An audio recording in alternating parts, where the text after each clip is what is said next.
কেউ কালো জাদুগ্রস্ত হয়েছে এমন যদি জানতে পারে তাহলে তার করণীয় কি? এ বিষয়ে আমরা বিভিন্ন জায়গায় প্রশ্ন পাই। ভালো করে শুনে রাখেন, বিশেষ করে আপনারা পুরান ঢাকার কাছাকাছি এলাকার মানুষ। পুরান ঢাকায় সবচেয়ে বেশি, চট্টগ্রামে প্রচুর পরিমাণে আছে। আমাদের দেশে এখন ব্ল্যাক ম্যাজিক, কালো জাদু যেটাকে আমরা বলি, এই কালো জাদু টোনা এগুলো এই পরিমাণ বাড়ছে।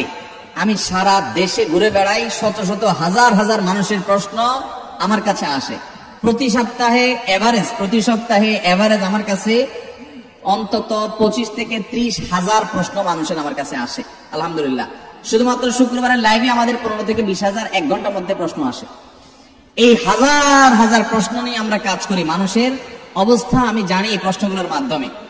এই দেশে প্রতিটা ঘরে ঘরে ব্ল্যাক ম্যাজিকের রোগী আছে। আল্লাহ যাকে বাঁচাছে তারা ভিন্ন, কিন্তু আমি দায়িত্ব নিয়ে বলতে পারি ম্যাক্সিমাম ফ্যামিলিতে ব্ল্যাক ম্যাজিকের রোগী ভরা, আমরা টেরও পাচ্ছি না। ছোট পোলাপান অস্বাভাবিক চিল্লাচিল্লি, অস্বাভাবিক দুষ্টামি, ওই দুষ্ট জিনের উপদ্রব অথবা ব্ল্যাক ম্যাজিক।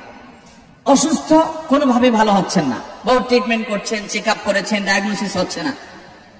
সবসময় নিশ্চিত না, কিন্তু অনেক ক্ষেত্রেই এগুলা ব্ল্যাক ম্যাজিকের রোগী হওয়ার সম্ভাবনা। আপনারা দেখবেন ফেসবুকে ইদানিং এই উৎপাত বেশি বাড়ছে। বিভিন্ন পোস্টের কমেন্টে দেখবেন পোস্টার দিয়া প্রচার করে তান্ত্রিক অমুক কামরূপ কামাখ্যা থেকে প্রশিক্ষণ প্রাপ্ত। দেখছেন নি? এগুলো হলো শয়তানের খালাতো ভাই, সাক্ষাৎ খালাতো ভাই। এবং আপনার বিভিন্ন ঢাকা শহরের পিলারে পিলারে দেখবেন এই তান্ত্রিক অমুক, ভাগ্য বদলায় দেয়, এটা করে সেটা করে, এইসব শয়তানি অ্যাডভার্টাইজ দেখছেন না? দেখেন নাই?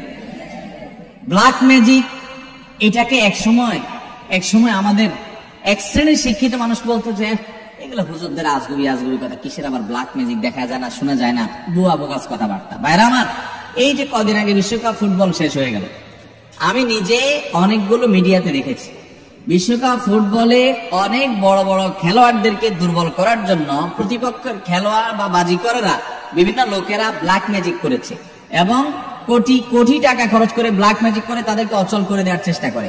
আরে বিশ্বকাপ অনেক দূরে রাখেন, আমার দেশে আসেন। একটা খেলা আছে, নাম হলো পাতা খেলা। আপনি গুগলে সার্চ দিয়ে যে পাতা খেলা দেখলে আপনি পাবেন। আমি সার্চ দিয়ে অন্তত 2-4-5টা জাতীয় দৈনিকের রিপোর্ট, প্রতিবেদন, এই খেলার আদ্য পান্ত জেনে তারপরে কথা বলছি। আমি আলহামদুলিল্লাহ ওই ফেসবুকে ঠুনকো ঠানকো কোথায় কি পাইছে টাইছে এগুলো নিয়ে আমি কথা বলি না, বক্তব্য দেই না।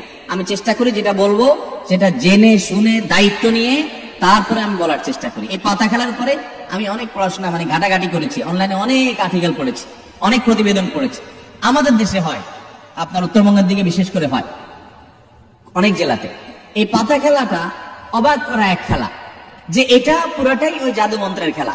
এবং এটা আমাদের দেশে অনেক আগে থেকে একসময় হিন্দুদের মধ্যে প্রচলন ছিল। এখন মুসলমানরা এটা কোনো দোষী কিছু মনে করে না, পড়তেছে রীতিমতো কুফরি এবং ইমান চলে যাওয়ার মতো বিষয়।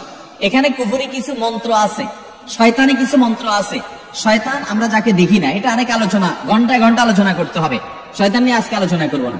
এই শয়তানের মন্ত্র, কুফরি মন্ত্র, এই মন্ত্র পাঠ করার মাধ্যমে এই অলৌকিকত্ব দেখা যায়। কি হয়েছে? একটা লোকের নাম দেয় পাতা, আসলে ওইরকম আদতে কোনো পাতা না, একটা ব্যক্তি। তো ওই ব্যক্তিকে দূর থেকে একজন জাদুকর সে মাটিতে এরকম মন্ত্র পড়ে।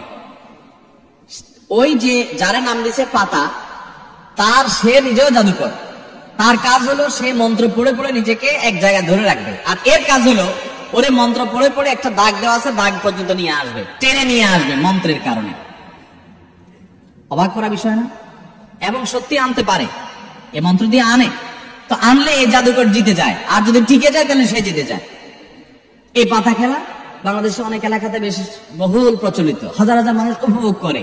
এই যে কুফরি কালাম পড়ে অনেক অলৌকিক কাজ করা যায়। একটা আস্ত সুস্থ মানুষ অসুস্থ হয়ে একদম কবর পর্যন্ত চলে যাবে, টেরও পাবেন না, ভয়াবহ রোগ হবে এই ব্ল্যাক ম্যাজিকের কারণে। কালো জাদু, এটা যে বললাম খেলোয়াড়দেরকে পর্যন্ত করা হয়।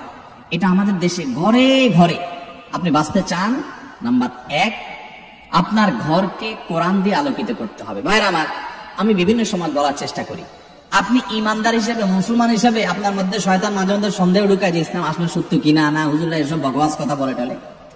আপনার ইমানের মধ্যে যদি কোনো প্রকার সংশয় শয়তান সৃষ্টি করতে চায়, আমি আপনাকে দায়িত্ব নিয়ে আল্লাহর শপথ করে বলতে পারি, এই কোরআন হলো এমন এক জীবন্ত মিরাকল, জীবন্ত মুজিজা। এই কোরআনের অলৌকিকত্ব দেখার পর আপনি ঈমান আনতে বাধ্য হবেন।